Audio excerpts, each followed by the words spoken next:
ton ton ton ton ton ton ಕೇಳಿ ಕಂಠೆ ಧ್ವನಿ ಶಾಲೆಯು ಕರೆಯುತ್ತಿದೆ ಬನ್ನಿ ಕ್ಷಣ ಕ್ಷಣ ಕ್ಷಣ ಬೆಳಕು ಸಿಕ್ಕರೆ ತಾರೆಯಾಗಿ ಮಿನುಗುತ್ತೀಯೇ ನೀನು ಟನ್ ಟನ್ ಟನ್ ಕೇಳಿ ಕಂಠೆ ಧ್ವನಿ ಶಾಲೆಯು ಕರೆಯುತ್ತಿದೆ ಬನ್ನಿ ಕ್ಷಣ ಕ್ಷಣ ಕ್ಷಣ ಬೆಳಕು ಸಿಕ್ಕರೆ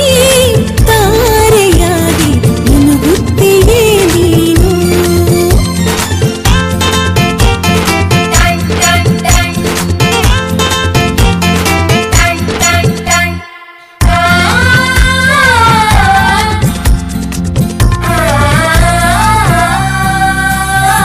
ಕಾಪಿ ಮತ್ತು ಪುಸ್ತಕವೆಲ್ಲ ಶಾಲೆ ಕೊಡುವುದು ಸಮವಸ್ತ್ರ ಕೂಡ ನಿಮ್ಮ ಶಾಲೆ ಕೊಡುವುದು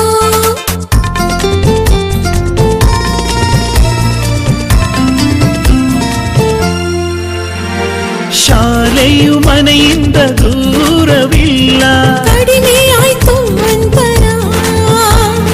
ತಲುಪುವೆ ಶಾಲೆಯ ಗೇಟಿನ ತನಕ ತುಸುವೆ ನಡಿಗೆ ಸಾಕು ಪ್ರೀತಿ ಹಾಗೂ ಅಕ್ಕರೆಯಿಂದ ಕಲಿಸುವ ನಿಮಗೆ ಶಿಕ್ಷಕರೇ ದಾರಿ ದೀಪ ನಿಜ ನಿಜ ನಿಜ ಇದುವೇ ನೀತಿಯು ಶಿಕ್ಷಕರು ಮಕ್ಕಳಿಗೆ